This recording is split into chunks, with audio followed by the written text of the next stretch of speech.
नमस्कार बच्चों, कैसे हैं आप? आशा करते हैं बच्चों आप बहुत अच्छे होंगे और जो आपकी शैक्षणिक गतिविधियां हैं वो भी आप अच्छे से सकुशल चला रहे हैं। तो बच्चों, आज हम नया टॉपिक पढ़ने जा रहे हैं। हिंदी विषय में हम आज समास के बारे में पढ़ने जा रहे हैं। जैसे बच्चों आप प्रतिदिन पढ़ते हो ना प्रतिदिन, और हर रोज आप खेलते भी हो और बहुत सारे काम भी करते हो। अब जो हमने प्रतिदिन आप खेलते हो, हर रोज खाना खाते हो, तो प्रतिदिन जो है वो भी हमारे समास का उदाहरण है। हर रोज वो भी हमारे समास का एक उदाहरण है। आप अपने यथाशक्ति कार्य भी करते हो, वो भी हमारा एक समास का उदाहरण है। तो ये जो सारे के सारे हैं हमारे समास के उदाहरण ही हैं। तो सबसे पहले जान लेते हैं कि हम व्याकरण में, हिंदी में समास किसे कहते हैं, समास क्या होता है। सबसे पहले ये जानने की कोशिश करें। तो बच्चों आपको पता है, किसी भी भाषा में अगर हम बात करते हैं यहाँ हिंदी की, तो शब्दों बहुत बड़े बड़े शब्द होते हैं, उनको संक्षिप्त रूप में कहने के लिए हम छोटे शब्दों का प्रयोग करते हैं। तो उसी संक्षिप्तता को लेते हुए समास का विकास होता है, समास का रूप बनता है। यानी कि आपने 2, 3, 4 शब्द प्रयोग करने थे, तो उनकी जगह आप एक शब्द प्रयोग कर रहे हैं, तो हमारे समास होते हैं। जैसे आप कहते हैं यथाशक्ति, शक्ति के अनुसार, शक्ति के अनुसार वो आपने कहना था, तो यथाशक्ति आपने कह दी, उससे चल गया। प्रतिदिन, दिन दिन के प्रति, हर रोज जिसको हम कहते हैं, तो प्रतिदिन जो हर रोज हो। तो इस प्रकार से जैसे राजमहल, इस प्रकार से वो होते हैं, तो वो सारे के सारे जो है समास होते हैं। तो समास की परिभाषा क्या हुई अब हमारी?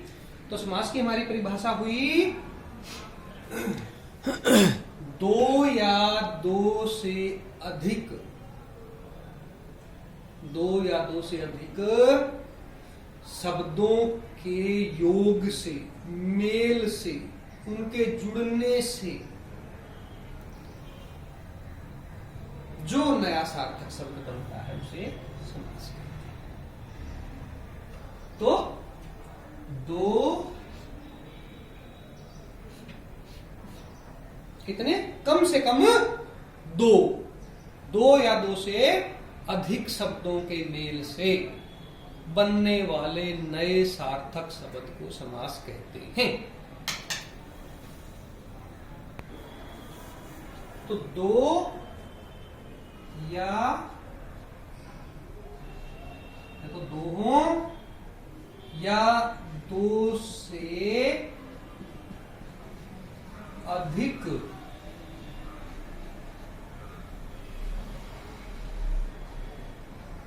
पदों, पद या हमें शब्द भी कह सकते हैं। 2 या 2 से अधिक शब्दों, पद या शब्द, हाँ, शब्दों के योग से बनने वाले सार्थक शब्द को समास कहते हैं। समास हुआ 2 या 2 से अधिक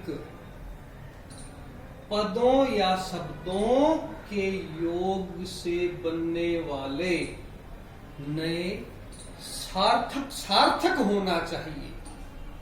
पहली ही हमारी जो बात है, अगर हम शब्दों को ऐसे मिलाते हैं तो वो जो नया शब्द अगर बनता है तो वो सार्थक होना चाहिए, निरर्थक नहीं होना चाहिए, सार्थक होना जरूरी है। तो सार्थक ध्यान रखना आपने। वैसे तो हम किसी भी शब्द को जबरदस्ती अगर मिला देते हैं तो वो उसका अर्थ नहीं बनता। तो सार्थक होना चाहिए, अर्थ बनना चाहिए। तो जो नया सार्थक शब्द होगा वही समास कहलाता, उसको हम समास कहते हैं। क्योंकि समास का अर्थ ही क्या है? सम जमा आस। क्या है? सम जमा आस। सम जमा आस यानी कि सम्यक रूप से, उपयुक्त रूप से, सही रूप से पास आना, मिलना, वो होगा सम्यक रूप से, सही रूप से, उपयुक्त रूप से पास आना ही समास है। स्पष्ट है? हाँ, तो वो हुआ हमारा समास। शब्द में ही इसमें दो सार्थक शब्द छिपे हुए हैं, समास। स्पष्ट बच्चों? हाँ, तो अब बात करते हैं दो या दो से अधिक पदों शब्दों के योग से बनने वाले सार्थक शब्द को समास कहते हैं। समास हुआ। तो अब इसके उदाहरण हमने आपको देखा है, जैसे प्रतिदिन,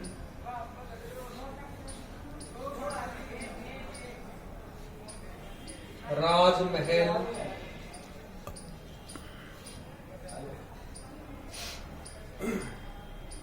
नीलकंठ, कहते हैं ना आप नीलकंठ,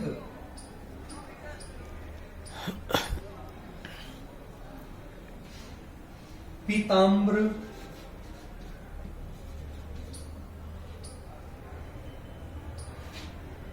पीताम्बर, नीलकमल, ये सारे के सारे हमारे उदाहरण हैं समास के।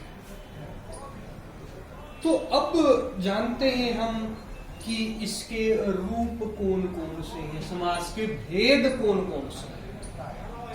अब पहले समास तो हमने जान लिया, प्रतिदिन, राजमहल, नीलकंठ, पीताम्बर, राजकन्या, राजपुरुष, ये जो भी सारे शब्द हम प्रयोग करना है ज्यादा। तो ये तो अब जानते हैं हम इसके आगे किसके बारे में, कि इसके भेद कितने हैं, समास के भेद। तो बच्चों अब देखते हैं भेद, समास के भेद कौन कौन से। तो समास मुख्य रूप से 6 प्रकार से मानता है कि इसके 6 भेद हैं। कितने भेद हैं? 6 भेद। कितने? 6 भेद हैं इसके। समास के भेद कितने हैं? 6। अब इसकी एक और आप जानो भी, समास। मास क्या होता है? मास क्या होता है? महीना। समास, समास,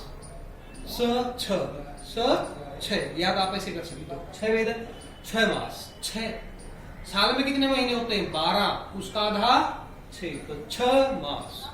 6 मास। तो भेद कितने होंगे? 6। मुख्य रूप से समास के 6 भेद हैं। 6 मास, नाम से ही आप याद कर लेना। 6 मास, 6 मास के साथ 6 मास, तो 6 भेद हैं समास के। कितने भेद हैं बच्चों? 6। 6। अब कौन कौन से हैं आपको ध्यान होगा। सबसे पहला आपने सुना है अव्ययीभाव समास, फिर तत्पुरुष समास, द्विगु समास, द्वंद्व समास, बहुब्रीहि समास, कर्मधारय समास। यही सुने हैं हमने 6 समास। तो इसका भी एक छोटा सा वो जान लेते हैं कि क्या है। तो अब तक आपने सीख भी लिए होंगे। अब तक क्या सीख लिया होगा? अब तक आपने कितने सीखे हैं समास? तो अब तक को ही ध्यान रख लेना। तो अब तक, अब तक, अब तक, अब तक द्विंदव, अब तक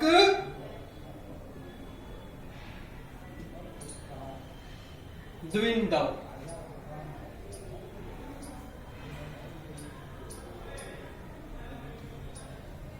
तो इसको हम शॉर्ट ट्रिक के रूप में बना सकते हैं।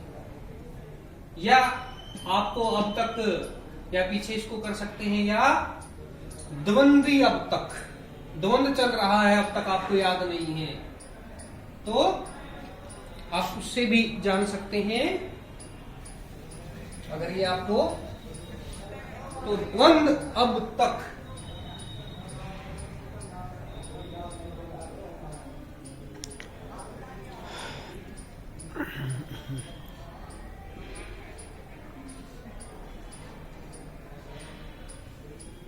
या आप इसको ऐसे जान सकते हैं, द्विंदी अब तक। क्या क्या हुए इनसे कर लेते हैं। तो पहला द्वंद्व समास,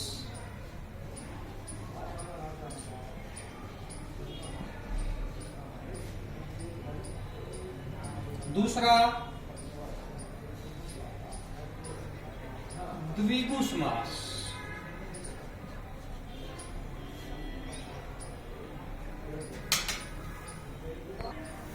तो तीसरा है हमारा 1 2 3 4 5 6, ऐसे ही हम करेंगे। द्वंद्वी अब तक, तो या अब तक द्वंद्वी, और तो आपको शॉर्ट ट्रिक जैसे भी ध्यान रखनी है। द्वंद्व समास, फिर द्विगु समास, फिर अ से अव्ययी भाव समास, अव्यय, अव्ययी भाव समास। चौथा हुआ हमारा ब से बहुव्रीहि समास।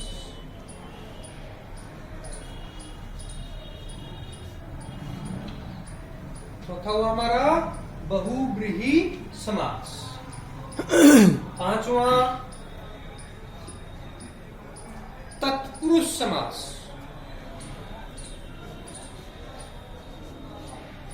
तत्पुरुष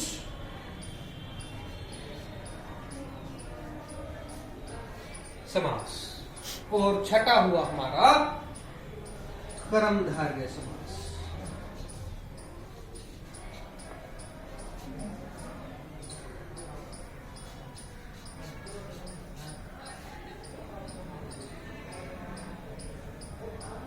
तो समास के भेद हुए हमारे 6 मास समास, 6 मास 6 भेद। शॉर्ट ट्रिक क्या बनाएंगे हम? द्विंद्वी अब तक। अब तक आपका द्वंद्व चल रहा था कि कितने समास हैं, अगर ध्यान नहीं थे तो 6 समास के भेद। पहला द्वंद्व समास, द्वंद्व समास।